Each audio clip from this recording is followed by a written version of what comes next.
What's up, everybody? It's your coach Jaron here with Forge, and today we're going to be going over the Romanian deadlift, or RDL. Now, this is a great accessory movement that can put on a lot of muscle mass through your entire posterior chain. It emphasizes the glutes and the hamstrings, particularly the hamstrings in a stretch position, as well as the spinal erectors, as you're typically going to be performing this lift with moderate weights for a moderate number of reps, anywhere from 5 to 10. Because of this increased time under tension, it allows us to build a lot of skill in the capacity to maintain a properly stacked and braced spine while performing a hinge movement.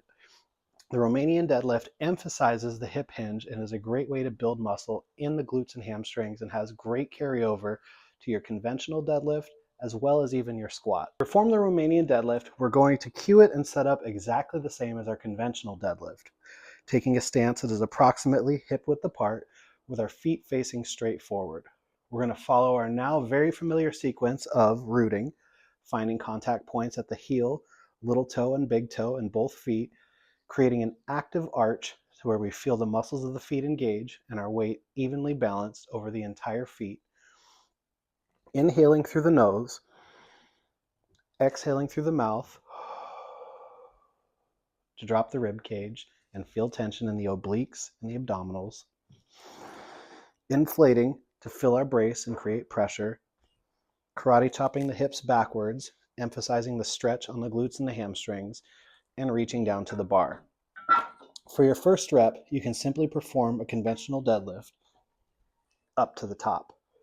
From here, this is where the Romanian deadlift is different than the conventional deadlift. For this variation, we're going to hinge at the waist, pushing the hips back and feeling the stretch in the hamstrings until we get down to approximately mid-shin. Then we're going to return back to the top.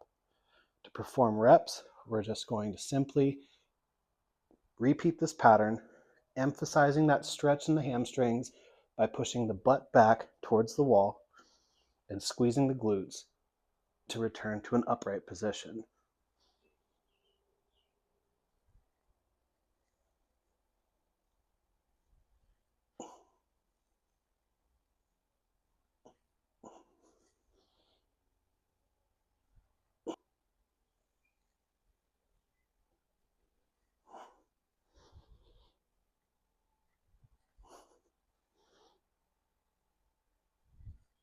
If you're someone who struggles to feel their hamstrings in this exercise, then one great modification is called the box deadlift. I don't have a box, so I'm just using a chair as a reference point, but the important part is that we have something behind the calves that we can use as a reference point. My goal here is to maintain backwards pressure of my calves into the chair or into the box the entire time. This is going to give you just a little bit of feedback to help you remember to reach the hips backwards. So I'll do a couple reps for you so you can see.